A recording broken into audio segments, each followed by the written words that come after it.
கட்டிலுக்கு கண்ணி தொட்டிலுக்கு அன்னை கட்டிலுக்கு கண்ணி பட்டினிக்கு தீனி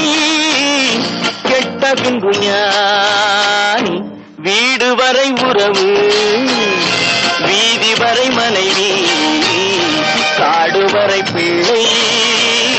கடைசி வரை யாரோ கடைசி வரை யாரோ